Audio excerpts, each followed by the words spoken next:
Wednesday, and we appreciate you too. Everybody watching, thank you so much for watching. Everybody who's contributed membership, those of you who donated at tyt.com/DNC and helped pay for this trip. If we don't reach our limit, I don't think we get to go home. So we really do appreciate the support. But anyway, I'm gonna be doing some live speech commentary later on today, and obviously the Young Turks will be broadcasting from this desk a few hours from now. So tune in a little bit later on. Francesca will be here tomorrow. Garbage people will be here tomorrow. For now though, stay safe out there, stay sane out there, and we'll see you soon.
welcome. This is Indisputable with Dr. Rashad Ritchie. I'm Sharon Reed. And opposite me today, I don't know if it's going to be exactly opposite, but he's a fan favorite. People love him. Tehran, and I want to make sure I say it right, Tehran Von Ghasri. Ghasri. Right? You were so close. It was Tehran Von Ghasri. Tehran Von Ghasri. And maybe I do it like that each time as a reminder. I'm delighted, and everyone behind the scenes is so excited that you're with us today. Apparently, you're the one. You're the one, okay? You're the one, Sharon Reed. No, you. And so I want to get into it because I don't want to miss a moment of your commentary, what you'll say. Last night was a big night for the DNC, and someone got roasted. He got roasted. Yes, you. Okay. Who is it? I don't know. An orange hue, that fantastically ridiculous hair. Look who's talking. I understand. I sometimes brush it. But the Obamas, they were back and better than ever.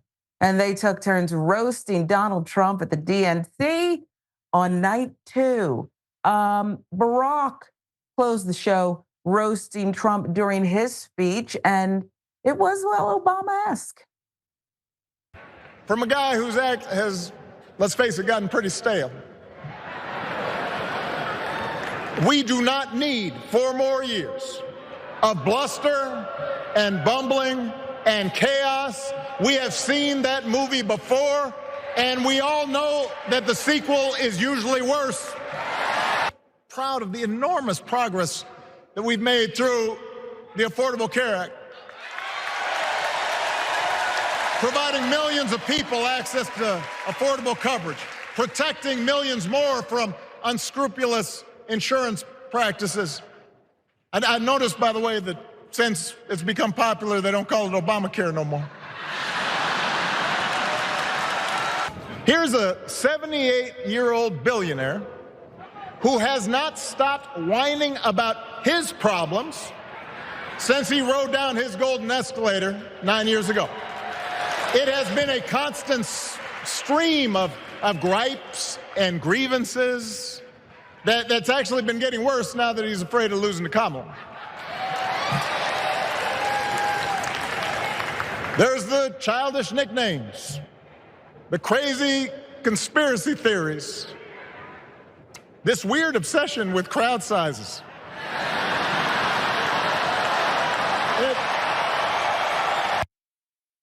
We caught that. You saw it too.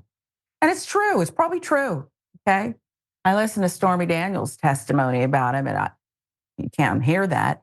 When Obama was roasting former president, my forever president, 44, was roasting Donald Trump and that little voice crack that he does to kind of drive home the point.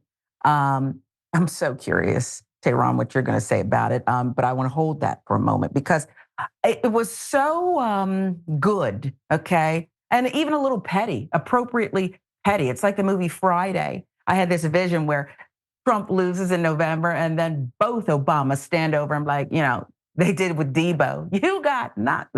You know what I mean? I think we deserve that, okay? But Michelle Obama, forever First Lady, she's not going to stoop that low. And she still's a little bit, she's ticked off, okay? And she laid it on the line like a real one does. Listen. She understands that most of us will never be afforded the grace of failing forward. We will never benefit from the affirmative action of generational wealth. If we bankrupt a business or choke in a crisis, we don't get a second, third, or fourth chance. If things don't go our way, we don't have the luxury of whining or cheating others to get further ahead. No. We don't get to change the rules so we always win. If we see a mountain in front of us, we don't expect there to be an escalator waiting to take us to the top. No.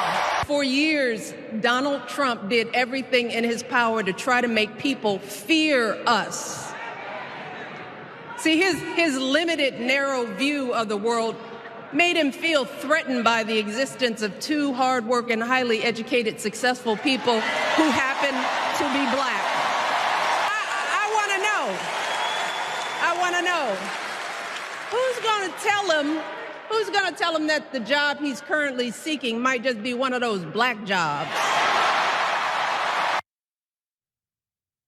I'll tell him, okay? I think he should know. Call him, okay? I think he should know. Of the speeches, John Ferris of Political wrote this: the Obamas made clear Trump himself is a whining, insecure loudmouth whose act has grown stale. Both speeches were replete with lines trying to make Democratic nominee Kamala Harris's opponent seem pathetically small. He is. Both speeches, while filled with stinging one-liners that thrilled partisans inside the United Center, seemed plainly written with a particular strategic theory in mind about the reasons Trump has vexed Democrats and about how to disempower him.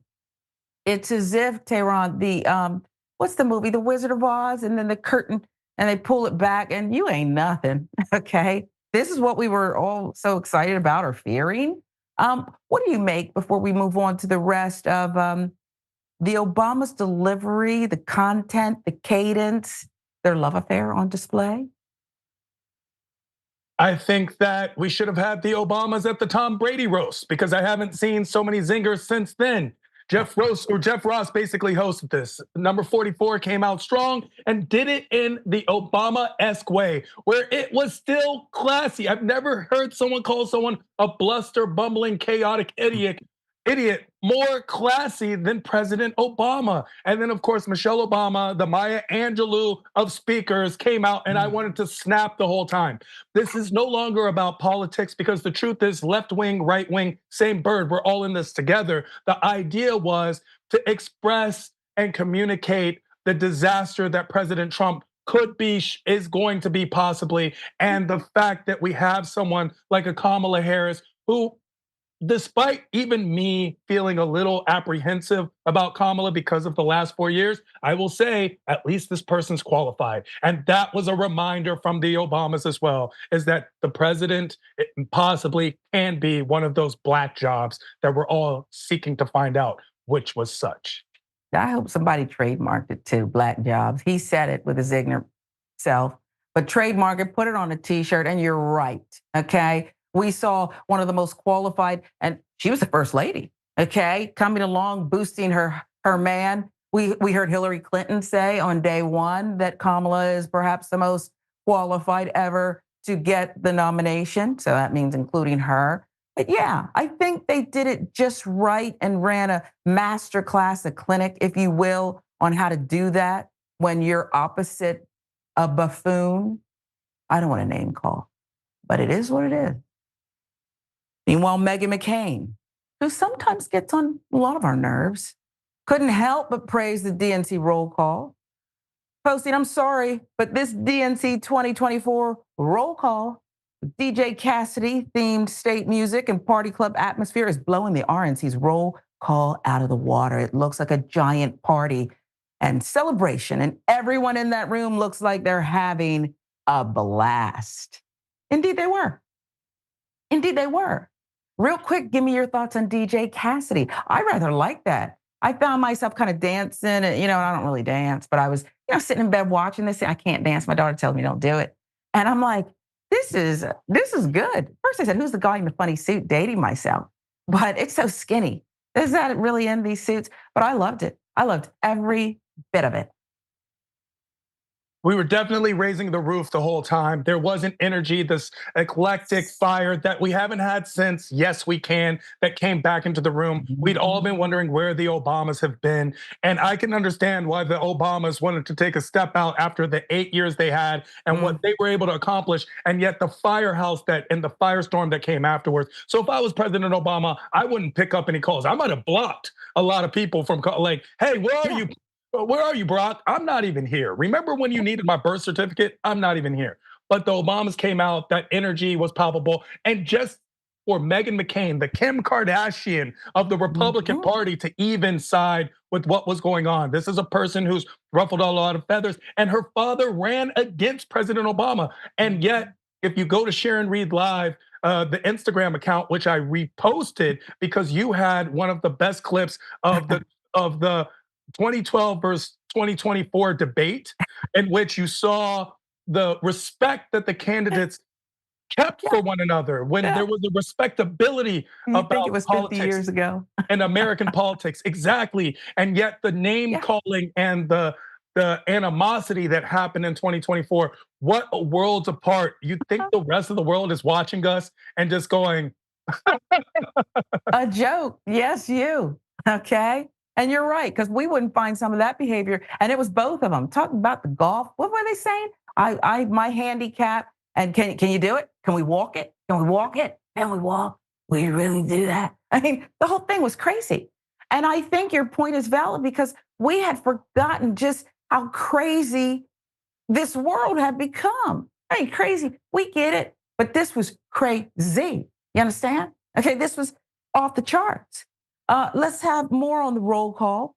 It included moments like the DJ playing Kendrick Lamar's song, Not Like Us, They Not Like Us. I hope we don't get charged for that. Will we get charged for that if I don't sing it anymore? Okay. This was during California's roll call. Remember, they said we'll delay, come back to us at the end. That's tradition. But this was a new world order, baby. This was a new way of doing things. Who's up next? How are you going to top this? Or when rapper Little John, okay, I'm here in Atlanta.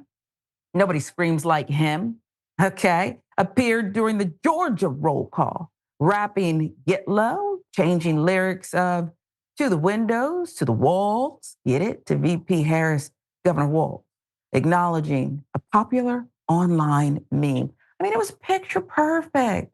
It made us happy. Can we just be happy after all of what's going on for the better part of a decade? I think it's lost on people that we just want to breathe and be happy and be amongst a friendlier atmosphere, even if it's not perfect. Let's talk about the ratings for the DNC so far. First night of the Democratic National Convention averaged 20 million viewers across 13 networks. That surpassed the audience for the initial day of the Republican National Convention, according to Nielsen. First night of the RNC drew an estimated 18.13 million in the 10 p.m. Eastern hour across 12 networks. So 20 million, 18.13. That's from Deadline. Trump's not going to like that. And I think they pointed out gleefully and with precision, and Obama likes Kendrick Lamar anyway. And some of his speech with the cadence, it felt like he could be right there with him in the studio. It felt like they pointed out just how petty and ridiculous. It gave us a new world view. Like, look outside the window. There's a big world out there. You've been living in chaos. Your overall reaction to this, what I think was an incredible night. Drake lost. That was when they start using "Not Like Us" at Democratic National Conventions. Just Drake. I'm just happy you're Canadian and not American, because right now it's USA coming off the Olympics. But Drake lost, and when we start turn down for what, and to the windows, to the walls, even though it is kind of fun that the next line is "When the sweat drips down my Tim Waltz." That is a lot of fun. It is a lot of fun that's what's happening. But that goes back to what Meghan McCain said is the fun, and what you said, Sharon Reed, about it being a time to breathe. There was a sense of calmness during the Obama era that hadn't happened since basically the Clinton era. And once again, it's not about red or blue. This is about what America is supposed to be and what it represents in the world. I understand that number 45 was a reality TV star, but just because you're a reality TV star, it has no place in American politics. It is, and it should not be reality TV. I do want to say that for people who are obsessed with crowd size, people with big crowd sizes, they have very small chances of winning. I see you. All chances of winning. So be mindful, though, when we're looking at these ratings, let's be mindful. just because we have big ratings doesn't always mean big wins. So just because 20 million, 2 million plus more people watch the DNC versus the RNC, that doesn't always translate into voters. And also, let's look at where it was. Was it all in New York and Los Angeles? Because if it's only in the coast, that's why there's an electoral college system to break those things up. It's good for the goose is often what's good for the gander. I think you're reminding us to hold your fire. We still got, what, is it 73 days? I don't know how many days it is, but it's not long. And you gotta climax. You gotta get over the hump, okay? And it's one thing to have a big block party, but what about turning enthusiasm into early voting and showing up at the polls? I don't hear about it raining.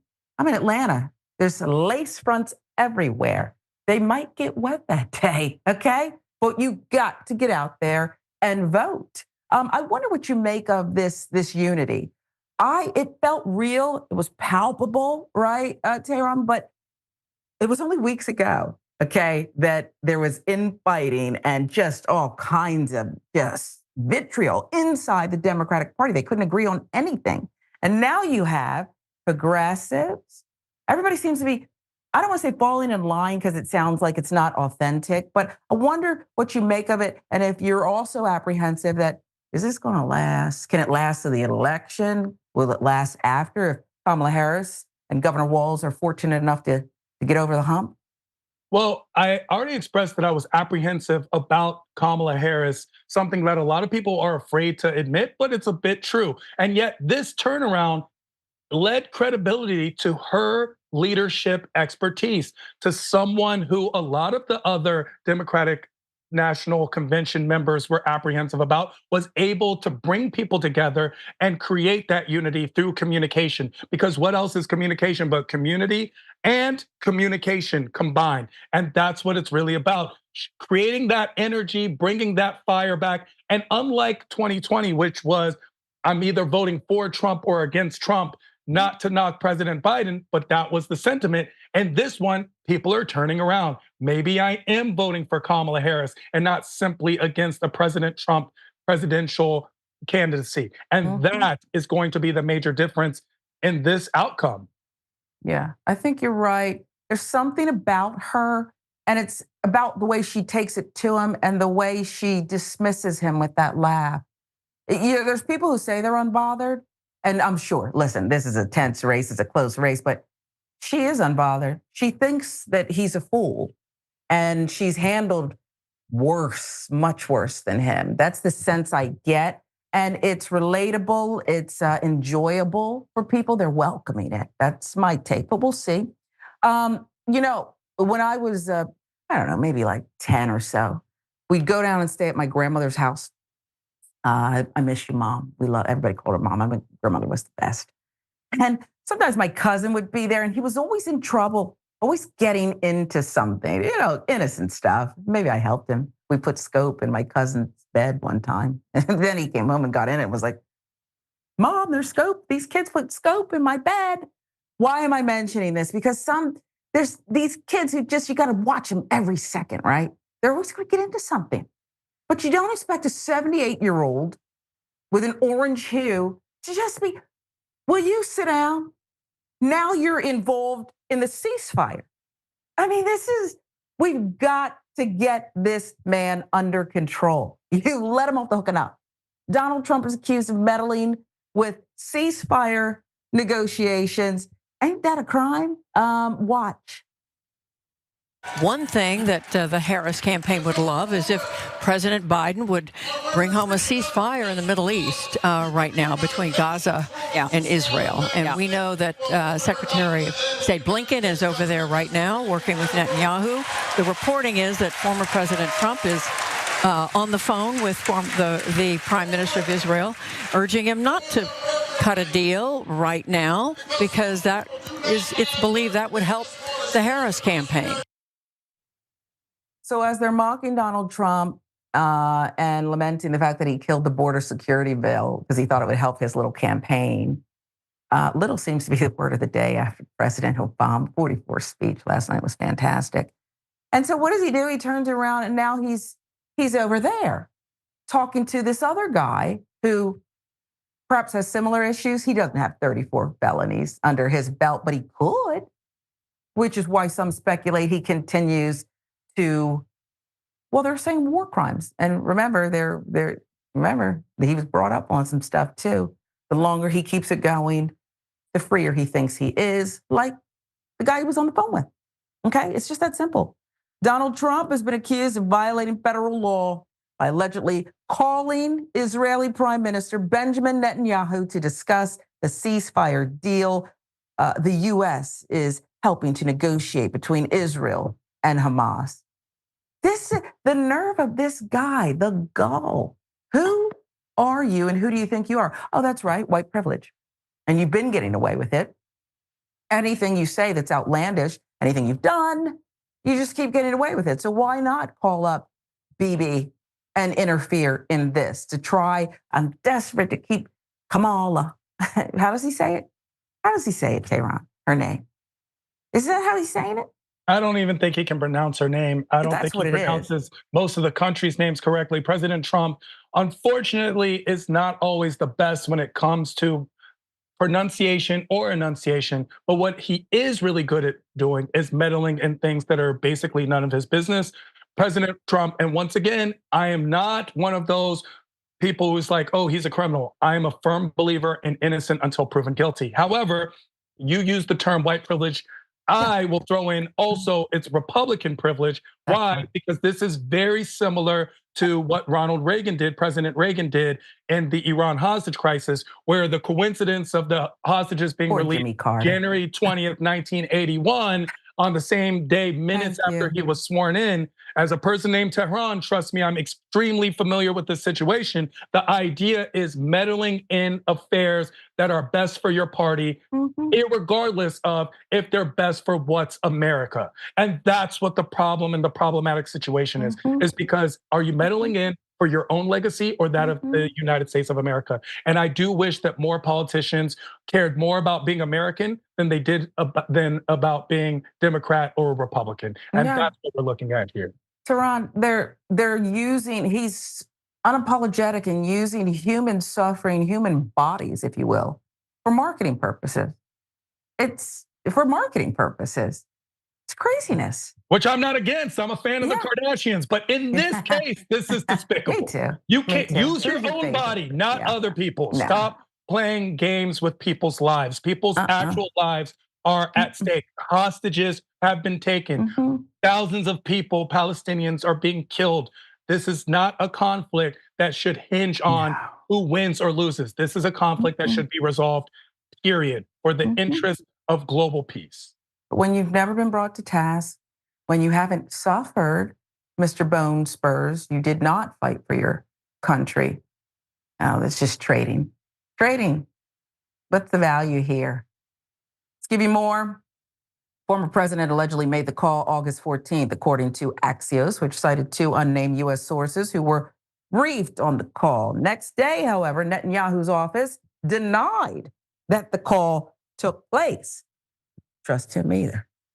In a statement quoted by the Times of Israel, spokesperson said, contrary to media reports, Prime Minister Benjamin Netanyahu did not speak yesterday with former President Donald Trump. Well, that just could mean it, with the time difference, past midnight. You didn't have to put in yesterday. Did they talk? Did they talk or not? Okay, so I'm skeptical right there. If Trump did make the call, he would potentially be breaking the law, as the Logan Act, enacted in 1799, prohibits unauthorized private citizens from negotiating with foreign governments on behalf of the U.S. American muckrakers, an organization that states it seeks to hold politicians and officials accountable. They've filed a request now with the U.S. Department of Justice and the U.S. Department of State. That reporting from Newsweek, and I wonder if the Department of Justice will have the guts, or will they ride this out? It took so long for you to investigate Donald Trump. Now you're running. Hey, how can we stay? Say what now?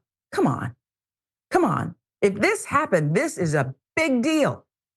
People will die. They're dying right now. A big deal. Okay? You run and investigate that. Netanyahu met with Trump at his Mar-a-Lago residence late July when the Israeli prime minister was in the U.S. to meet with President Joe Biden and Vice President Kamala Harris. Press conference last Thursday. Trump said of Netanyahu, he knows what he's doing. I did encourage him to get this over with. No, you didn't. It has to get over with fast. Get your victory and get it over with. It has to stop. The killing has to stop. Later that same day, Trump criticized the Democrats' calls for a ceasefire. He's all over the place. I will give Israel the support that it needs to win, but I do want them to win fast, he added. Trump went on to threaten to arrest what he called pro-Hamas thugs and jihad sympathizers. He just says nonsense, gross nonsense, but it's just all over the place. Such tactic used by Trump brings parallels to theories about how the Iran hostage crisis, see, Tehran, you're right. It's exactly the playbook here, and it's sick. The Iran hostage crisis affected the 1980 presidential campaign between Jimmy Carter and Ronald Reagan, known as the October Surprise. Many have suspected that someone close to Reagan's camp was working against Carter's efforts to free the hostages until after the election.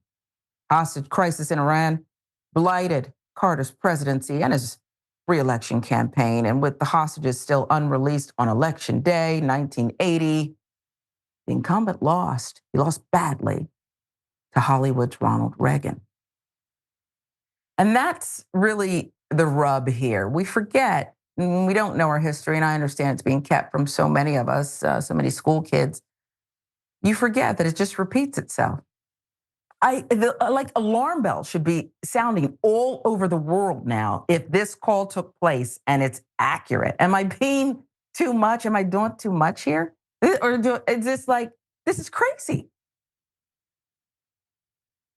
Let's remember the parallels between Ronald Reagan and President Trump and not just think of it as the parallels of their presidencies, because President Reagan was actually an extremely effectual president, even though I don't always support all of the policies that he enacted. However, they're both extremely good actors and both deserved Academy Awards. Ronald Reagan, of course, was a person who was up for one. Donald Trump should get 3 just for acting the way he does and somehow creating and manifesting this notion that he's doing this for the people. Clearly, he's doing a lot of these things simply for himself. We've seen this time and time again. That's President Trump's MO.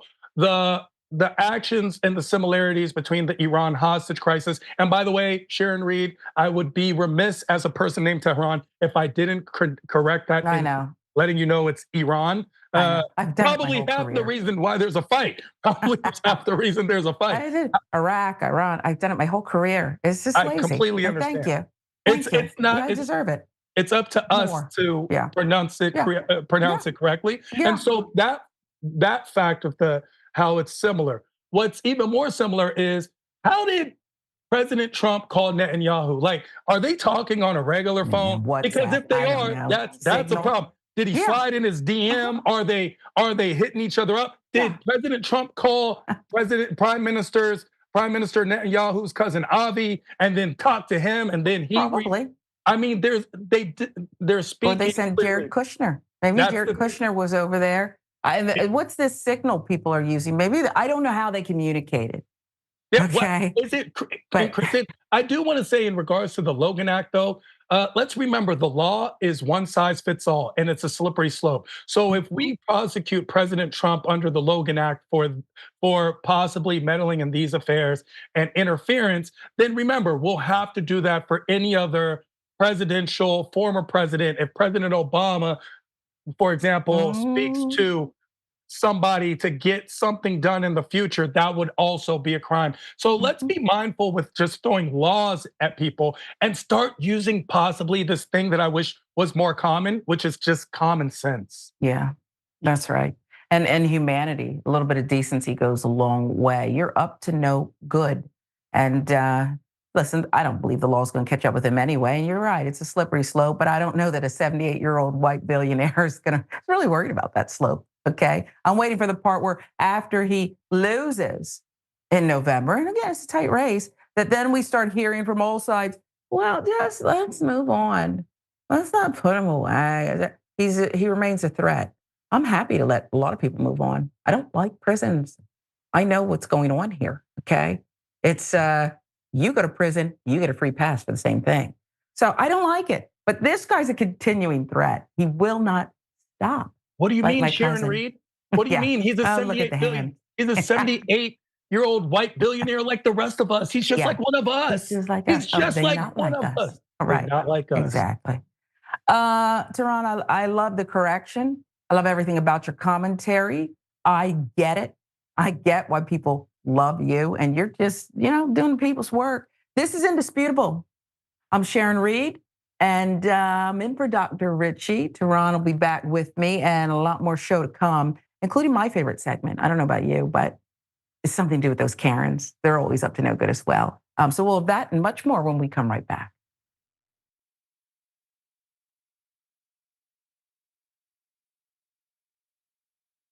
You're about to watch some behind the scenes footage of the Young Turks. Ooh. Now, these are partial videos. If you want to get all of them, you become a member, go to tyt.com/join, and you'll get all the behind the scenes of me, Anna, John, JR, a little bit reality show like tyt.com/join, and enjoy this. You know what you're seeing behind me? Jersey. Hold. Watch me flip this camera.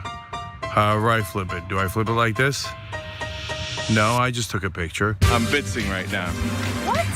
Behind the scenes. Oh, okay. Okay. For members? I don't have my face on. She doesn't have her face on, folks. Oh, that's JR's ass right there. You can't take 5 minutes off, can you? No, I can't, Johnny Pie. I said it was live stream, but I was lying. It's not a live stream. It's just for members. Bitsy, this is my cat. You know what his name is? Kiki Cat. Animals are innocent. Control room and the insanity is obviously there. Right now, as you can see, I'm directing or tech directing. I'm so happy to be here. This is what like a Labor Day beard looks like for Jank. Man, you're a Young Turks viewer if you recognize me like this. Oh, thank you. You are the one person in my life I would love to meet. What's going on, guys? This is a Bitsy or a BTS or behind the scenes with Hassan Piker, aka Woke Bay. Oh, hi. I didn't see you there. I have finished my show, The Damage Report, and now I get into a really awkward time of the day. When I'm sitting, the control room is right there. So I can see Bart. This is the Pittsburgh office, by the way. Referred to often as the boiler room. You see how it's ripped? Is it super unprofessional to wear that at a business meeting?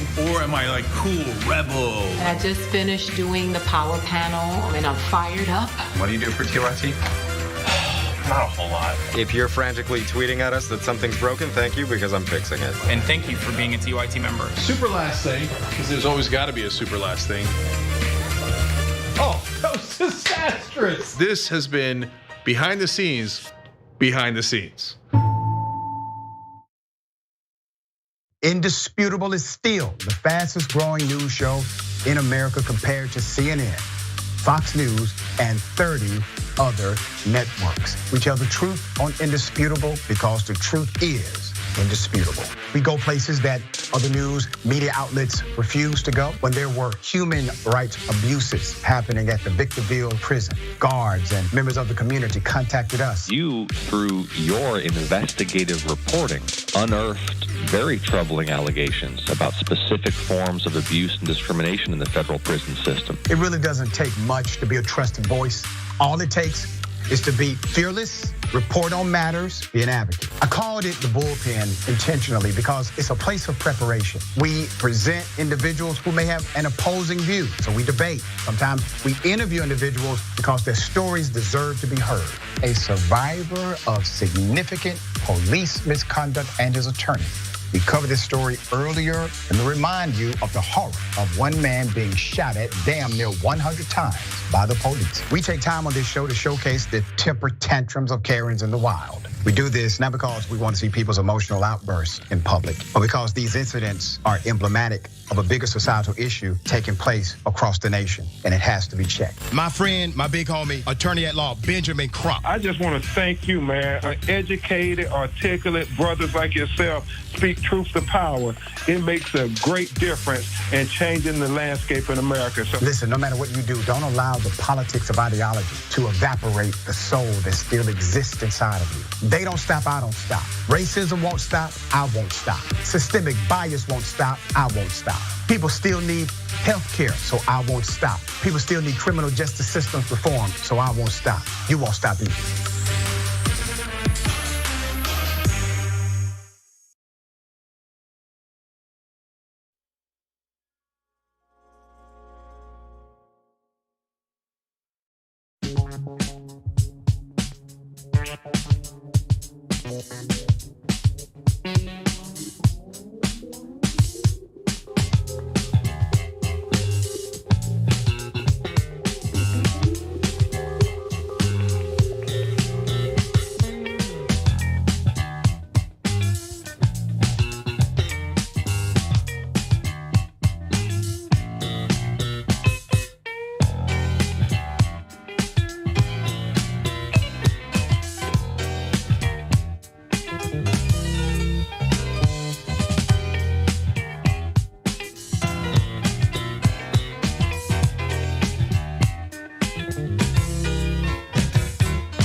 Welcome back to Indisputable. Sharon Reed alongside Tehran Von Ghasri.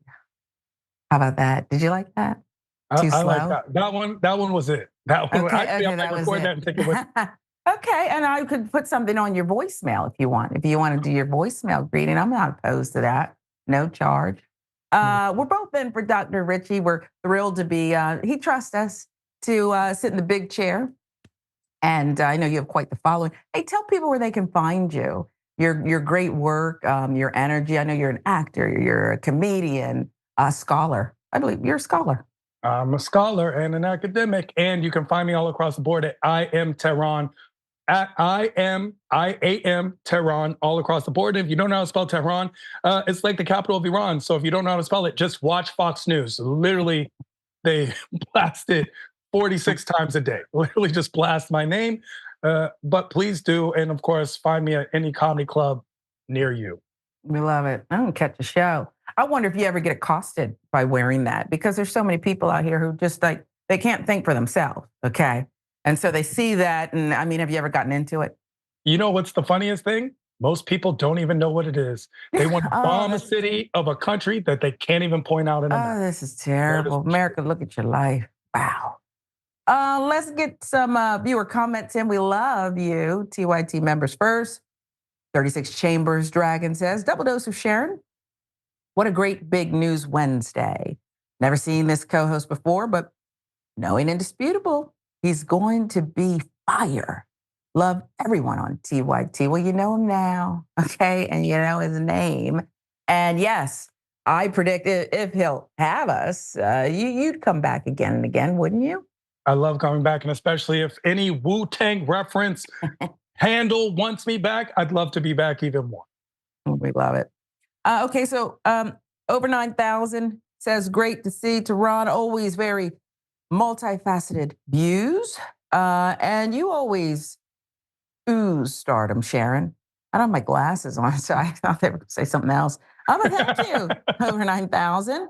Glad Doc trusts you with the driver's seat. I think he does. I also think that, you know, when he's off doing the business throughout the world, he's not monitoring me, which is a good thing, or else he might have some notes, call them into the producers. Great producers, Alex and Jordan, we appreciate you. Lynn says, those delegates work hard for our party's candidates throughout the year. It was so fun seeing them having well-deserved fun and recognition during the roll call. Do delegates work hard throughout the year? I'm not saying people don't work hard, but I'm just saying, is it a lot of work? I thought you just, someone says you're a delegate, and then I just show up at that party every 4 years. Am I really working? Am I? Correct me if I'm wrong, but they'll get after it and they'll let me know. If I said something dumb, I apologize. If you're a delegate and you're working very hard throughout the years, I apologize. YouTube, Moon Dragon, thank you very much for your contribution. We love it. Love to see you hit twice in one day. You bring a smile to my face. Okay. They like me, some of you. The Obamas. Ms. C. Beasley says DJ Cassidy did an amazing job. You can tell that the DNC has a younger generation helping with their planning. And last hour on TDR, we were talking, Tehran, about young people, engagement, and how the day after President Joe Biden quit the race and Kamala Harris looked to be the one, engagement was up. Staff, people who were getting the word out, registration suddenly up. It's perhaps anecdotal, but there's some polling. New YouTube members, ISP Brother Wolf, we appreciate you. Gifted 5 indisputable with Dr. Rishi memberships. Thank you so much. Welcome. Welcome all of you to Indisputable. I think it's shaping up to be a great show. What I love about the show is we do run the gamut, right? We let you know what's going on in the world of politics, sure. We let you know what's going on with social justice and sometimes medical malpractice. I don't know if this case will be called that, but it kind of seems like it's leaning that way. Hospital loses piece of patient's skull and charges him $19,000. I think I'm on to something. This is definitely disgusting and malpractice. Atlanta Black Star with the details. Atlanta man Fernando Cluster and his wife, Melinda Cluster, they're suing Emory University Hospital Midtown after a series of alleged errors, including the loss of part of his skull and a $19,000 charge for a faulty synthetic replacement that led to infection. It caused permanent injuries, inability to work, $150,000 in medical debt. Lawsuit seeks damages for negligence, ongoing suffering, unnecessary medical bills. Boy, there's a lot I could say. Maybe I will. His lawyer, Cole Delaire, told Law and Crime the trouble began nearly 2 years ago. That was when Cluster was admitted to the hospital September 2022 after he passed out and fell. Court documents obtained by Atlanta Black Star revealed he was diagnosed with a brain bleed. He underwent a brain surgery known as decompressive hemocraniectomy. Did I say that right, Tehran? I know you have medical professionals in your family. Does that sound right or play it off? That sounded perfect. I felt like you could be in Grey's Anatomy. Really? And a couple episodes of House, the way you pronounce it. That was okay. Well, I'll go on. I'll tell you more about this because this is really something. It included removing a part of his skull, a bone flap, it's called, that measured 4.7 inches to 5.91 inches. And that's done to ease swelling. It's really an emergency. They got to let the brain contract. All right, now I'm going too far. I have no medical training, but I think that's why they do it. Then they're going to put it back after things heal up a little bit. I added that. Once he recovered from the surgery, he was scheduled to have his bone flap re-implanted. You see that? During a cranioplasty. Okay, November 11th, 2022. Under the best of circumstances, the procedure comes with risk of infection, complications, but no one could have imagined the mix-up that he claims happened. Here are the details. Emory personnel here could not identify the plaintiff. Mr. Cluster's bone flap read the complaint. When Emory personnel went to retrieve the bone flap, there were several bone flaps with incomplete or missing patient identification. And therefore, Emory could not be certain which, if any of these, belonged to Mr. Cluster. Again, stated in the court documents. Now, the lawsuit states that ultimately the hospital could not find the piece of his skull. They lost a piece of him. They removed it. So they canceled his surgery until a synthetic replacement could be made. And in the meantime, Cluster was forced to stay at the hospital for nearly 2 additional weeks until November 23rd, when the synthetic replacement was finally implanted in his skull. Hard to watch the pictures, but imagine what he went through. The complaint says, however, that as a result of Emory's negligence, Mr. Cluster subsequently suffered an infection in the synthetic flap, thereby necessitating an additional surgery. Lawsuit claims that even after its negligent failure, the hospital charged their patient not only for the bone flap, but for the extra time he was forced to stay in the hospital and for the subsequent surgery. His ordeal is ongoing. Delaire, his attorney, told Law and Crime that he is still recovering from the infection at home. Lawsuit also includes a type of personal injury claim called a loss of consortium from his wife, Melinda, alleging she has been deprived of love, society, companionship. It is shocking that a medical provider like Emory would lose part of one of its patients' skulls, then refuse to accept responsibility. That's from the attorney. Emory University Hospital System is a highly regarded teaching hospital staffed by Emory University School of Medicine faculty and was ranked the best in-state hospital by Newsweek in 2024. And it might want to go on and revoke that. Another local hospital in the system, Emory St. Joseph's Hospital of Atlanta, also made recent headlines in local news for very different reasons. November 2023, a year earlier, around the time of Cluster's second surgery, a jury ordered the hospital to pay a Georgia mother $38.6 million in one of the biggest medical malpractice cases in the hospital's history. The lawsuit accused medical staff of overlooking a scan that could have saved the mother's 20-year-old son, Tehran Von, while he was undergoing a heart transplant in 2017. The plaintiff in the hospital subsequently reached a post-verdict settlement in December.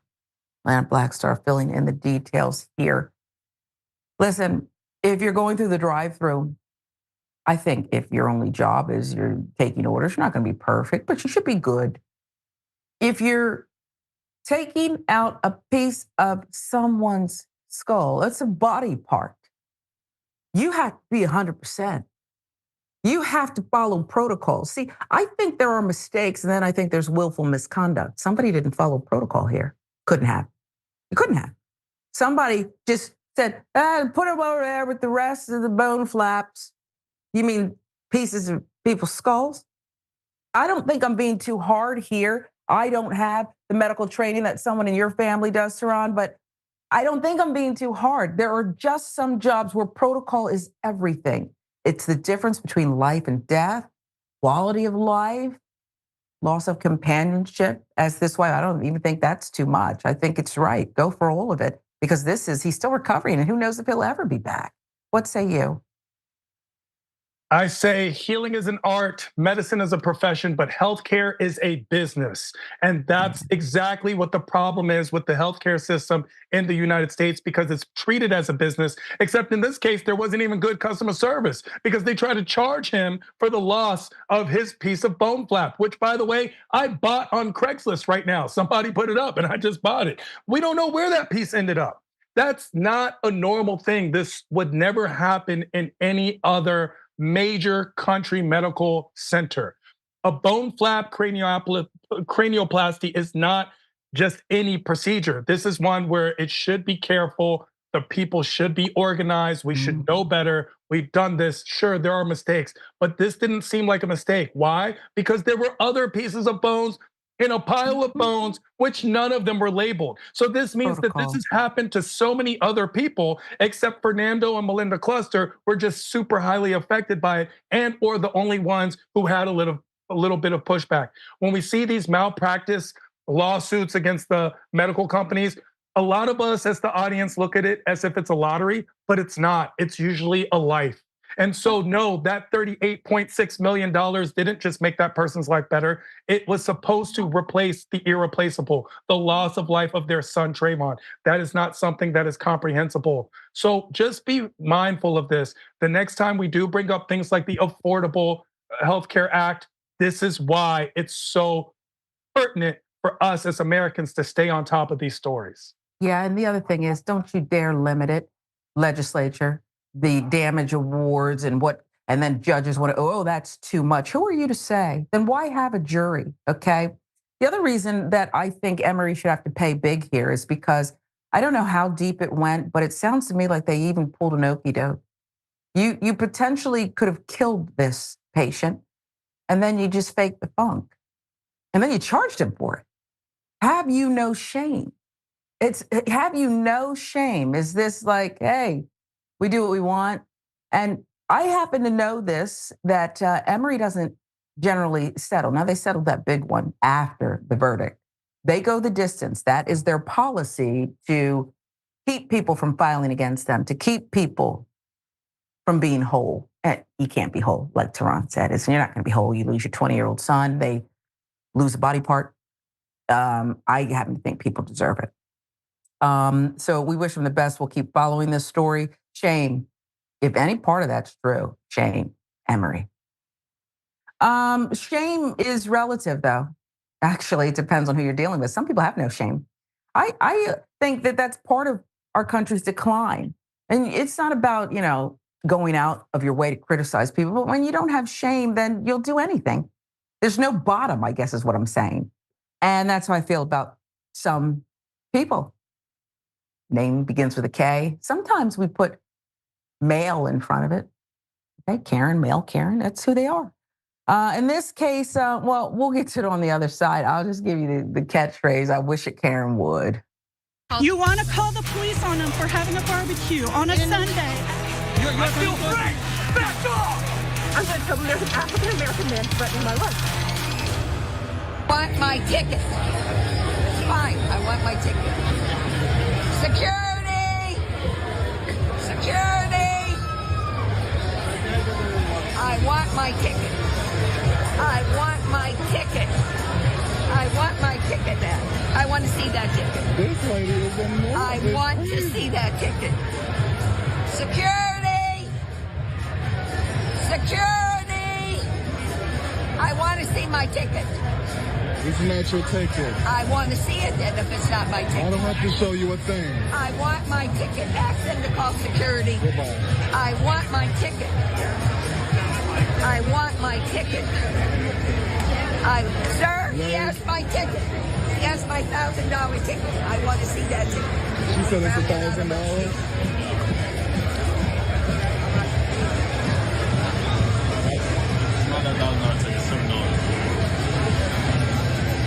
My ticket. How much did he have?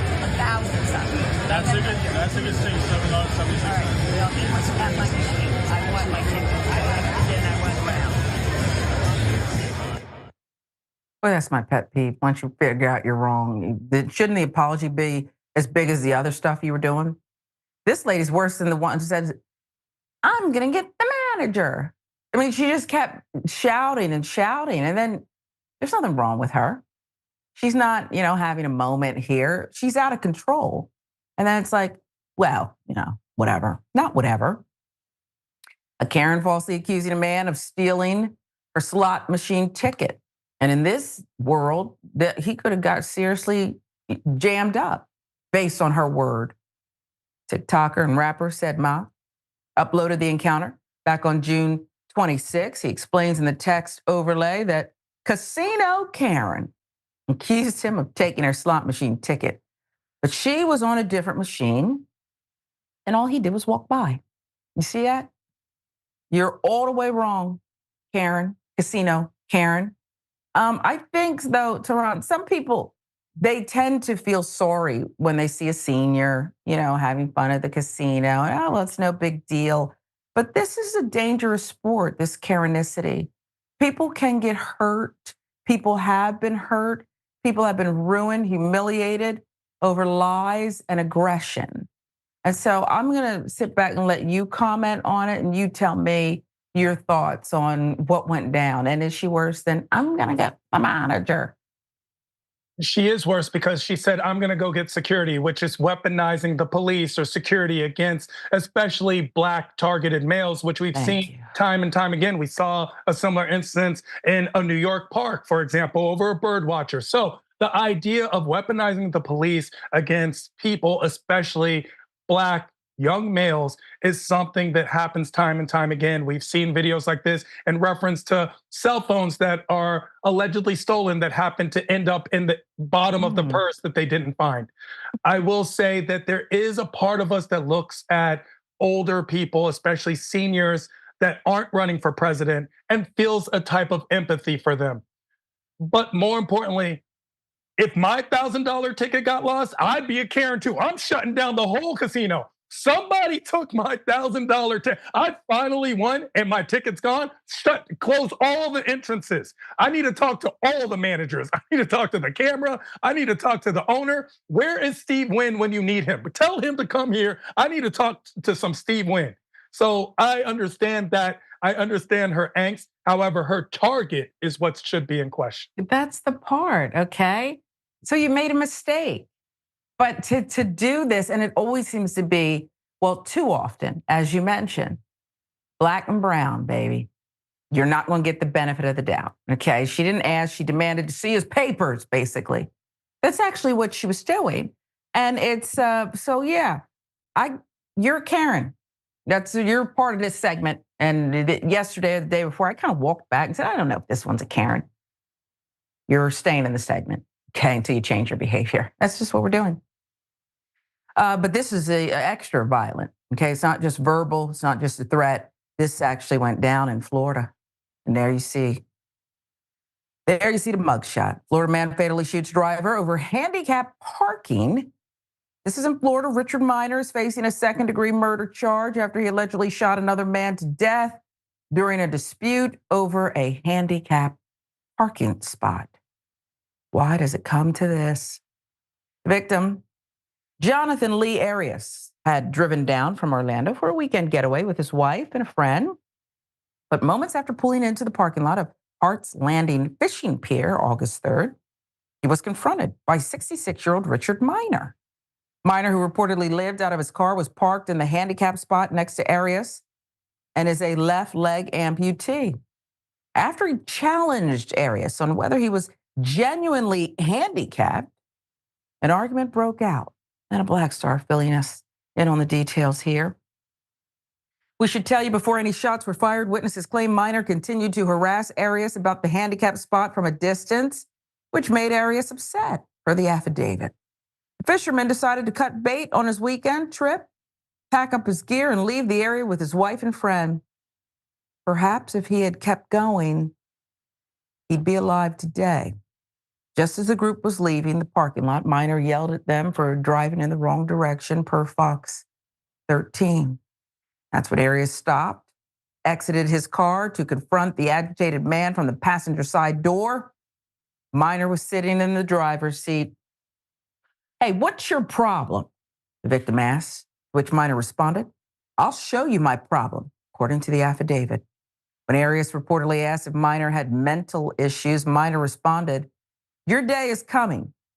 He then pulled out a container of bear spray and attempted to douse Arias, who moved away from the open passenger side window and went to the other side of the car, confronting Minor at the driver's side window.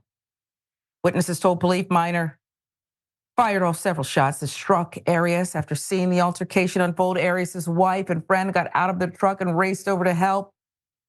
But Minor turned the gun on them, but didn't shoot. This is according to police. He allegedly had his finger on the trigger when he said to the wife, get out of my face, B. When police arrived at the scene, Arias was still breathing, but he succumbed to his injuries at a local hospital, and it's gripping. Minor was apprehended while still sitting in his car, his hands on the steering wheel. Murder weapon placed on his right leg. He allegedly admitted to police that he had been drinking alcohol in his car since he arrived that morning, 11:30 a.m., 3 hours earlier, and talked about how people illegally park in spaces designated for the disabled. He claimed that Arias said, quote, I'll F you up 2 separate times during the confrontation per the affidavit. Minor has now been charged with second-degree murder, and even though Arias was unarmed, the outcome of the case is anyone's guess. So this is horrific, particularly, well, everything, but in the aftermath, as a wife and friend rushes into danger, your husband's just been shot, and you won't even let her go near him to comfort this victim shot over not your handicap spot. This is sick. I'm going to pause and let you jump in, Tehran. I'm talking about this bottom. There's no bottom. There's not enough consequences, but I don't know if you can legislate this. I don't know if you can put more codes on the books. It's like you got to teach people. I believe Barack Obama said it once. We can't kill everybody. We can't bomb everyone. So you might want to understand people who aren't like you. You might want to know something about your neighbors in the Middle East, We can't bomb everyone. So I don't know if there's a bottom here. Or maybe I'm making too much of it. Troubled individual, so we should just do like that. I don't know. Your thoughts?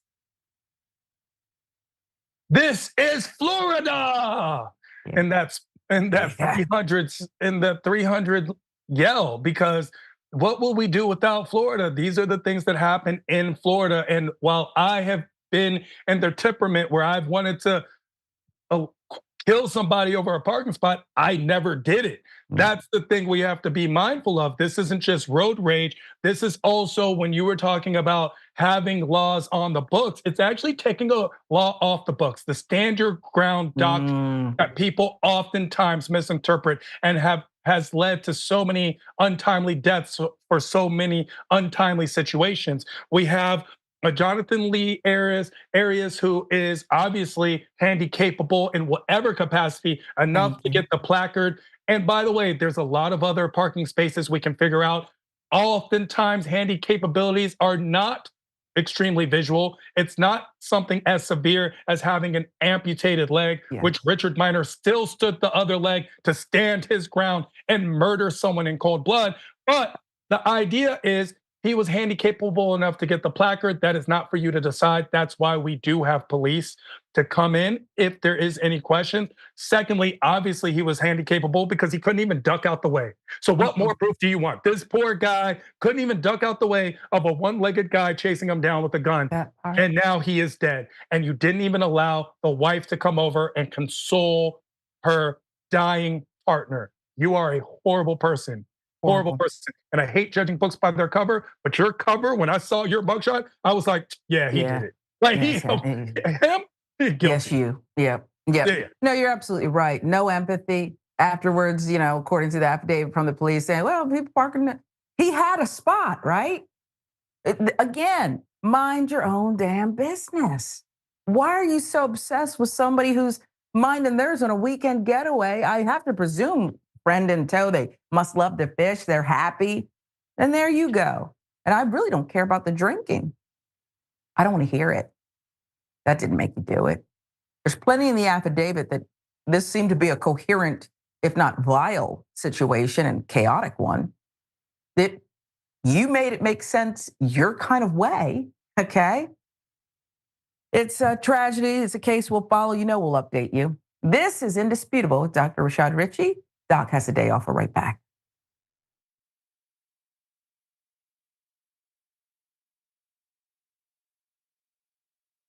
I really love what y'all do on the Young Turks, man, and it's a very refreshing, voice.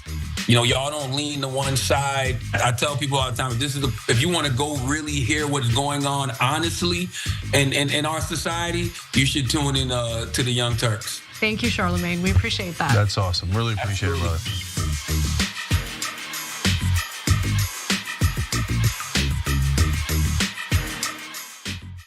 The rest of the news media says you should not fight for positive change. If you do, you're not really a reporter or a journalist, because reporters and journalists don't care what happens.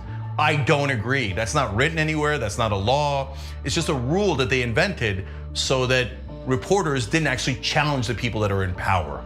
Well, we don't agree with that. We think we should challenge the people in power, that actually makes you a better journalist, not a worse one. Hi, I'm John, and I'm new to TikTok, but about 3 years ago, I started my daily political news show, The Damage Report, because I noticed this trend where every morning I was waking up to this tsunami of news that was just generally dreadful and horrifying and shocking, and I thought that if I could spend my time helping people to navigate this, serving as a bit of a life raft, pointing out which news is important and why, there are worse ways to spend your day. We're not an average news show, and we don't want our TikTok presence to be average either, so feel free to let us know what you'd like us to do on the platform, and maybe give us a follow at The Damage Report. All right, Amazon Prime members, here's how you can subscribe for free on Twitch. Start by linking your Amazon Prime account to your Twitch account, and then click that little subscribe or resubscribe button below the stream on Twitch. Scroll down and select the subscribe free with Prime button, and then you're finished. Close out immediately and share your little subscription alert with the chat. Send a cute message along with it and bathe in the sweet, twitchy, Bezos-funded love. Hashtag Bezos Bucks.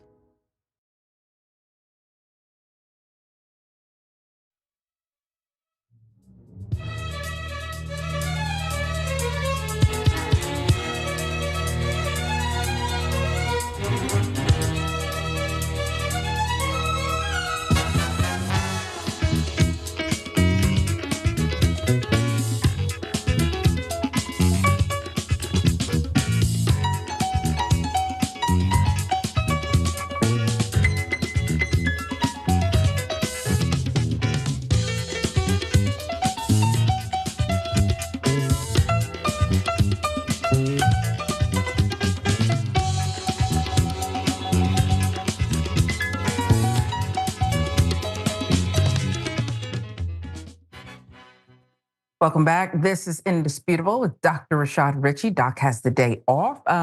Just some housekeeping first. We love you and your support, and we need it now to stay independent and give it to you without influence, I'll say. This is a family, TYT. And so family helps family, and you guys certainly are doing that, and we appreciate you so much. We have to support what's going on, and by that I mean the coverage. We sent a team to Chicago to break down and give you the real deal about the platform, the atmosphere, everything going on there. And that costs money, but we're proud to do it. And we're proud that you all are partners in this DNC Audience Support Drive. We have a goal of $47,000 just to keep the team there. And hopefully they'll make it back home, we hope. So we appreciate anything you can give. Some of you are giving right now just by watching, subscribing. We appreciate it all. Let's get to some of your comments. And it's been fantastic coverage so far. The guest, John's there, Jank, Anna, they're all there. Other media organizations have millions of dollars, of course. TYT doesn't and prefers to be independent. It's the only way we know how to exist around here. All right, now let's get to some of your viewer comments. A lot of you have so much to say. We'll begin with TYT members. Next, TYT reporter. Fun fact. Craniectomies. I blew it again, Tehran, didn't I? Craniectomies are one of the oldest surgeries estimated to be performed during the Stone Age. Okay, so do I want to have one? No. But what he's saying is they should be better than this. They should be able to get this done at the great Emory University Hospital. YouTube now. G. Martinez Mack says this about the missing skull. Even in hospitals, Black folks face ongoing battles with safety. It's frustrating, demoralizing to see we can't catch a break even in spaces meant for healing. That's why folks are scared of hospitals. Well, it's true. Disparities in medicine. Snack Panther says, oh, this is a classic Karenicity on display here, talking about that woman in the casino who demanded, let me see, you have my slot ticket. No, ma'am. He was just walking by. And then when you were corrected, I guess, by security, you couldn't see him, they were off camera, you just kind of did a shoulder shrug and you kind of still were half accusing and, where's my ticket? You meant sorry, right? Wow. Should I read the Long Beach Dragon? Because she was so rude, I'll read it. The only ticket she had was one to the loony bin. There. Does that hurt your feelings? Well, look what you did, Karen. One more, the fatal parking dispute. U.S. combat vet says, what was your life worth? A parking spot? He valued his life at a parking spot. It is sad. It's disgusting. It is. It's disgusting. We will move on to this. What happens to a Florida cop who pulls a gun on a man who called 911? He's reinstated. That's what. Give you the details. Her Atlanta Black Star, Bethany Guerrero, South Florida police officer fired for holding an unarmed man at gunpoint in a viral video, will be reinstated, highlighting the difficulty in terminating officers who abuse their authority. Despite her reinstatement, Guerrero still faces a federal lawsuit over the incident, which her superiors called an absolute abuse of authority in every possible way. Jury trial on that is set for September. I mean, when your superiors in uniform, in blue, are saying, you're the worst, they're out with it. I didn't see qualifying excuses and stuff. You're really bad, okay? Because a lot of times we know what happens. Blue is blue, and we're going to stick together. The incident is a tragedy. Robert Norton, the attorney, represented the city during the hearing, said, according to the Palm Beach Post, she's not stable. How did she become an officer? Is there no kind of screening for that? Well, that's right. Which quoted from the transcript of the arbitration hearing that took place earlier this month. She's not stable. But Guerrero's attorney, Rick King, told the arbitrator that her behavior that day merited a discipline someplace between a stern look and termination. Huh? And the arbitrator, Richard Miller, apparently agreed because he sided with Guerrero, a 19-year veteran of the Palm Beach Gardens Police Department.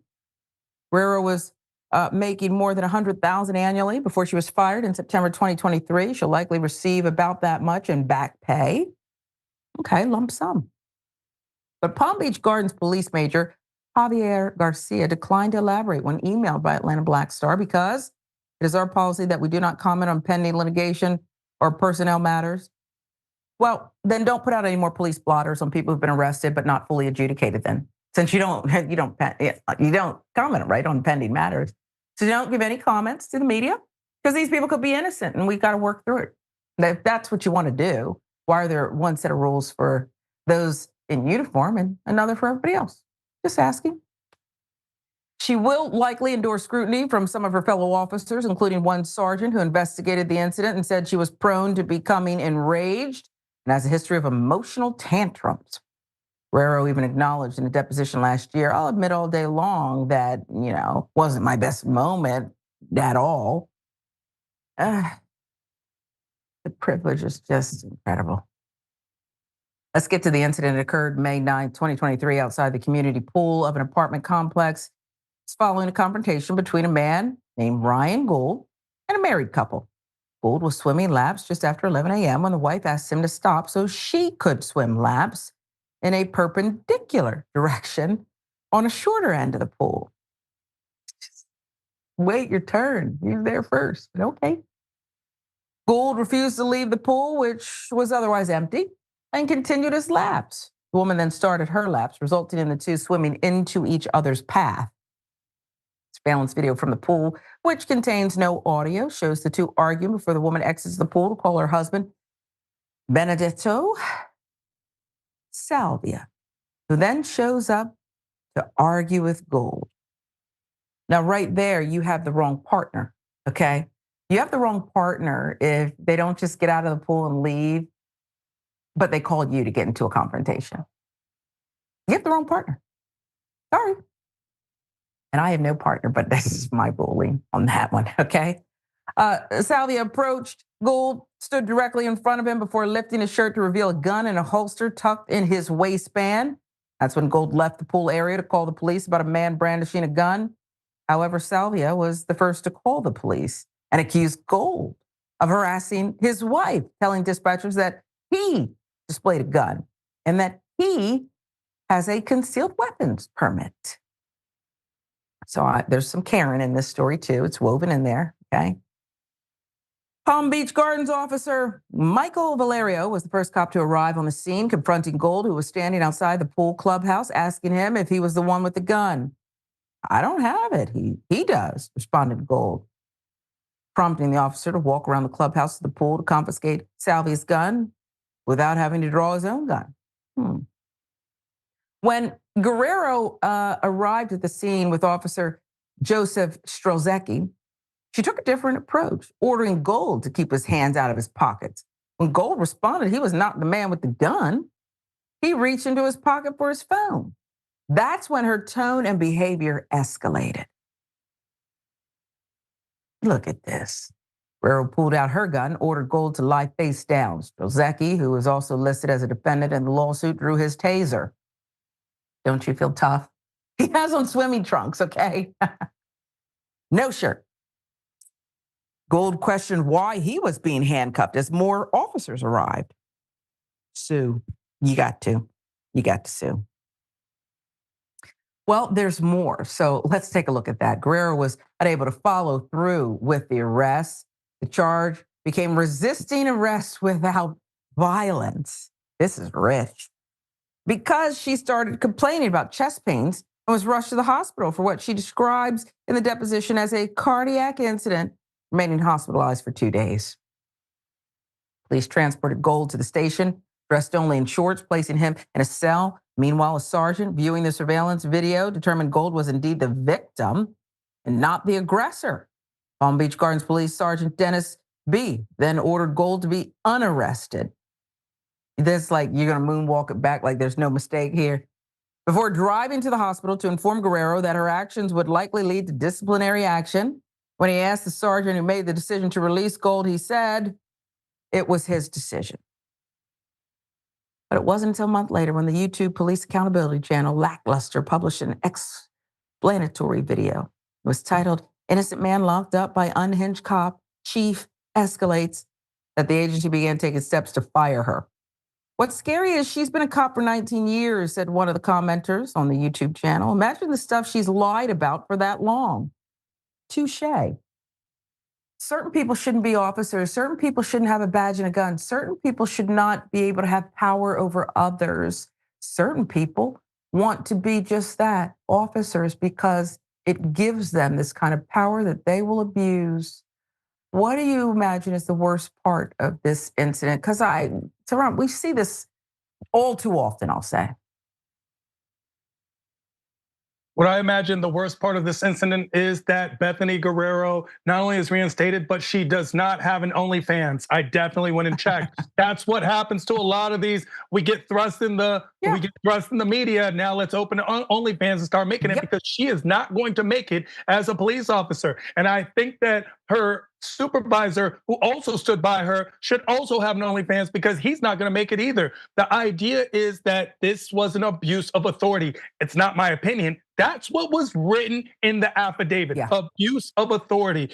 And somehow we still gave this person qualified immunity, something that we need to go over as a federal and state laws and re-examine this idea of what qualified immunity should be.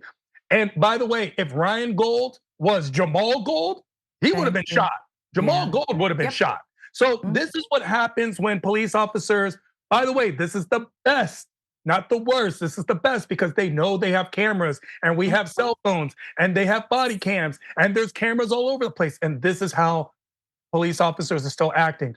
This is our fault. It is our fault, because we oftentimes forget that police officers, while their job is extremely dangerous and they are mostly good people, in this case, we should not have a blue wall of silence. In this case, we need to be making phone calls to that police department and staying on top of this. We should be also re-examining who is allowed to be a police officer. What are the qualifications, and why there's such a lack of enthusiasm for this job that it attracts these kind of abuse of power bullies to become people who hold guns with badges and the right to do so. Yeah, you couldn't have said it any better. This is sick. And remember part of the story. She's been like this 19 years. What else has she done? Okay, and you're right. If this is how you know the cameras are there. If this is how you behave, imagine. I don't want to. Dr. Richie has the day off. This is indisputable. Much more to come. Oh, right now we have more to come. Okay. I was so sad about this officer, this privileged officer. Then she's going to get $100,000 back. Misfire. Here I go. And this one is, I've been waiting for this update too, because Disney, you ought to be ashamed of yourself. It's not the happiest place on earth, not when you act like this. An update, Disney drops arbitration demand and wrongful death lawsuit. Not because they're good people, but because people were talking about them. Disney? It's, don't do me any favors. Either be a decent human being or don't. Human-like entity, I guess. For Law and Crime, Disney has dropped its attempt to force arbitration in the wrongful death lawsuit filed by the estate of Dr. Kanaporn Tangsuan.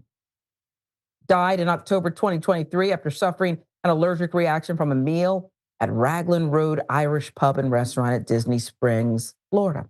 Lawsuit filed by the widower, Jeffrey Piccolo, in February, claims the meal contained nuts and dairy well-known allergens that she was severely allergic to. They checked, they did their due diligence. To recap, Disney argued in May that the lawsuit should go through mandatory binding third-party arbitration to be resolved and could not be dispensed with in a court of law. Their reasoning: Piccolo had signed up for a Disney Plus free trial in 2019, purchased park tickets using that account, for dining at Raglan Road. Aha! Company's filing stated that because Piccolo agreed to the subscriber agreement and terms of use, he could not have completed these actions without agreeing to those terms and conditions. Isn't that sneaky? Dirty is another word for it. So now, The company is shifting gears on their legal steamboat. Disney theme park division chair Josh D'Amaro said in a statement released Monday night, quote, "At Disney, we strive to put humanity above all other considerations." Now, I told you what's in the subscriber agreement. I don't know why you put that in there. Why would you put that in there? The man just wanted to watch Disney Plus and all that little print, and then his wife died. And you're pretty much conceding what happened here, and you still hit him with the, yep, sorry, finding arbitration. And then you're going to put out this statement? At Disney, we strive to put humanity above all other considerations with such unique circumstances as the ones in this case. You made it unique, by the way. People have nut allergies, okay? They sometimes die. But because of your hollow hearts, you made it unique, Disney. We believe this situation warrants a sensitive approach to expedite a resolution for the family who have experienced such a painful loss. Expedited? They had to is he for real? Do I have to read the rest of this? This is unhinged. In my other voice now. Sensitive approach to expedite a resolution for the family who have experienced such a painful loss. As such, we've decided to waive our right to arbitration and have the matter proceed in court. We're not sure you actually had that right, by the way, Disney. This. Minnie, Mickey, are you proud to be part of this? Are you proud to be there? They don't want to be any part of this. I assure you that. This is just disgusting. All right, let's give you more. The arts and leisure juggernaut was raked through the coals in an early August filing by the plaintiff, which urged a judge to reject what they termed as an incredible argument. The estate said Disney's original position meant anyone who signs up for Disney Plus's free trial will have forever waived the right to a jury trial enjoyed by them and any future estate to which they are associated. It doesn't make sense. And believe it or not, the law is supposed to sometimes make sense, okay? That's where the term, maybe common sense. And maybe that's just my thought. As can be seen from the prior sentence, the argument borders on the surreal. Plaintiffs argued in a 123-page filing August 2nd. Now, with the demand for arbitration gone by the wayside, the parties will be left to discuss the facts of the case and the law, as it should be. In an email to Law and Crime, attorney Brian R. Denny, representing Piccolo and the estate, noted that while Disney withdrew its motion to compel arbitration, the arbitration clause still exists on Disney's platforms, potentially putting others at risk of similar legal challenges. He emphasized the importance of protecting the right to a jury trial as outlined in the 7th Amendment. Then he criticized corporations like Disney for trying to avoid jury trials, stating his client will continue seeking justice for his wife at the trial court level. Piccolo also hopes the case raises awareness of food allergies and prompts positive changes in corporate food preparation policies. As previously reported, Piccolo, his mother, and Tang Swan dined at Raglan Road Irish Pub October 5th, 2023. They chose the restaurant because Disney and its staff assured them Raglan Road had proper safeguards to protect patrons from food allergies. That's according to the lawsuit. Lawsuit also stated Raglan Road advertisers food allergy accommodations as a top priority, allowing guests to consult with a chef or trained staff. The plaintiff relied on these claims when choosing Raglan Road for dinner, but Tang Swan died from an allergic reaction later that same night. The medical examiner determined in the autopsy report she accidentally died as a result of anaphylaxis shock. The doctor said very high levels of nut and dairy allergens in her system when she died. Now, in its filing, Disney had largely, eschewed addressing the merits of the allegations and very briefly attempted to rubbish the case on its own terms. Let's get to their motion. We're going to tell it all. The motion to compel arbitration, Disney says the lawsuit alleges an agency relationship between landlord and tenant. It argues the only facts supporting this theory are representations about Raglan Road's allergen-free food on the Walt Disney World website, while noting that Piccolo alleges that he relied on the website in choosing to dine at Raglan Road. This is a lot of gobbledygook legal nonsense. And I don't know what third-rate lawyer Disney, who has one of the most iconic brands ever, why would they want to give all that up for this? You know you're wrong, only to have one of your executives put out a goofball statement and reverse course here. I don't understand this. I don't understand this at all. And maybe you can make it make sense. If you have an iconic family brand, should you not be family oriented? I don't understand. Make it make sense. Oh no, Sharon Reed, you're not going to get me to talk bad about Disney. Okay, I signed up for Disney Plus too. I'm not going to let them sue me. I'm not allowed to say Disney is a shadow government and that this kind of stuff happens at Disney all the time and that Disney hates bad publicity because that's all they care about and not about families. I will never say things like this. Disney Plus, I watch Disney Plus. I'm just letting you know that I am a fan of Disney. I will never talk bad about Disney and how it gives so much money to all the senators and congressmen and basically writes the trademark laws in this country, and that the concept of arbitration came from them in order to make sure that these kind of lawsuits don't happen, even though they're clearly complicit and guilty at fault. I will never say that about Disney, Sharon Reed. Don't get me guilty. And by the way, Dr. Tang Swan, who died, was an osteopathic medicine doctor, which means that was a whole body healing doctor, and was adamant about having nuts and dairy allergies at that table at Raglan Road. Had brought it up, according to witnesses, approximately 8 times, if not more. So the idea that Jeffrey Piccolo, her husband, is suing, by the way, for the sum of $50,000. I think a lot of people are forgetting that. It starts at that 50,000 mark and then the plus, but that 50,000, that's what he's suing for. Disney's giving this much pushback and resistance should let you know about Disney, even though I would never say any of these things about Disney. I just want to make sure. They'll come for you. Oh, Disney? I don't like DeSantis, the governor of Florida, for obvious reasons. But this whole thing that was like good versus evil, Disney versus the state of Florida. This is not the first time they're all the way wrong. The lack of humanity is disgusting here. She's gone, she should be here.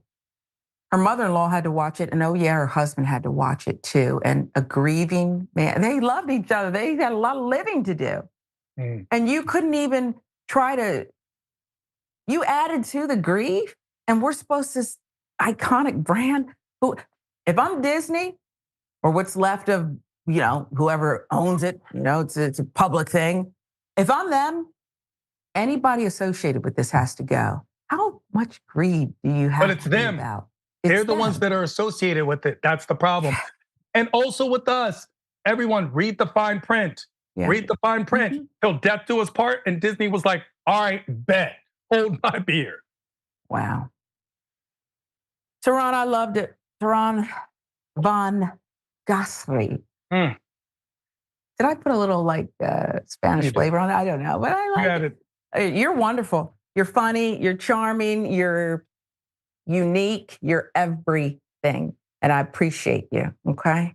Tell us again where we can find you and where we can catch a show, maybe. Find me following at Sharon Reed Live. If you're not on Instagram following Sharon Reed, then you're doing something wrong. And I am Tehran all across the board. That's my Instagram. And of course, find me every Thursday night at the Laugh Factory, 10 p.m. It is Tehran Thursday, where anything and everything goes, because we are the last vestige of true freedom of speech right there at comedy. We need you in our lives, okay? We need you to keep going. It's been enjoyable. I hope we get to do it again. I'm Sharon Reed. This is Indisputable. And for Dr. Rashad Ritchie, we hope you'll join us again.